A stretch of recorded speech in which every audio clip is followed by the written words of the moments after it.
पाकिस्तान में 27वीं आईनी तरमीम के निकात किया है। इस तरमीम से किसको कितना फायदा होगा?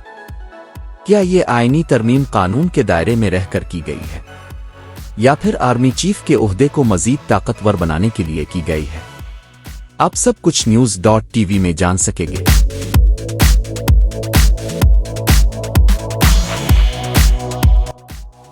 आईनी आर्टिकल 243 में तरमीम की तजवीज़, जिसके तहत फौजी क़यादत के ढांचे में बड़ी तब्दीलियां की जाएंगी।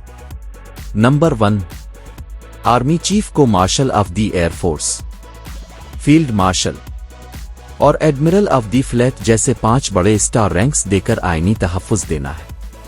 नंबर 2, फौजी सरबराह को चीफ ऑफ डिफेंस फोर्स का ओहदा देना है और इस ज़िम्मे में chairman joint of the staff committee के ओहदे को ख़त्म किया जाएगा।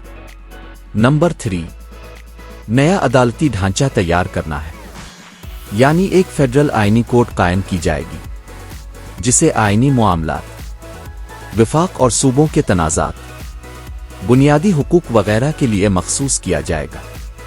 इसके नतीजे में सुप्रीम कोर्ट ऑफ पाकिस्तान के बाज़ इख्तियारात कम किए जाएंगे। अदलिया के अफसरान की तकर्री तबादले, तरजीही कवायद की तरमीम, मसलन जजिस की तकर्री और तबादले के अमल में तब्दीलियां शामिल हैं। नंबर 4, सूबाई और वफाकी ताल्लुकात में तरामीम की जाएगी, मसलन सूबों की मालियाती हैसियत, दीवानी इख्तियार और विफाक के कंट्रोल के दायरे में मुमकिना तब्दीलियां शामिल हैं। मिसाल के तौर पर विफाक की इख्तियार में इजाफा, सूबाई खुद मुख्तारी में कमी की जाएगी। नंबर 5, सदर पाकिस्तान को मुमकिना तौर पर उम्र भर कानूनी तहफ़्फ़ुज़ फराहम किया जाएगा, जिसके तहत सदर के खिलाफ बाद सदारत कानूनी कार्रवाई मुश्किल हो जाएगी। इस आईनी तरमीम से किसको क्या फ़ायदा होगा? तरमीम के तहत फ़ौज के आला ओहदेदार, ख़ास तौर पर आर्मी चीफ, मुमकिना तौर पर फ़ौजी, फ़िज़ाई और बहरी अफ़वाज के सरबराह की हैसियत से चीफ ऑफ डिफेंस फोर्सेस बन जाएंगे और उन्हें आईनी तहफ़्फ़ुज़ात मिलेंगे। इस लिहाज से फ़ौजी क़यादत की ताकत और कानूनी बुनियाद मजबूत हो जाएगी। कहा जा रहा है आर्मी चीफ अपनी पूरी जिंदगी फील्ड मार्शल रहे और ताहियात मुराआत दी जाएगी। विफाक के सूबों के मुकाबले में मालियाती और इंतज़ामी इख्तियार बढ़ जाएंगे।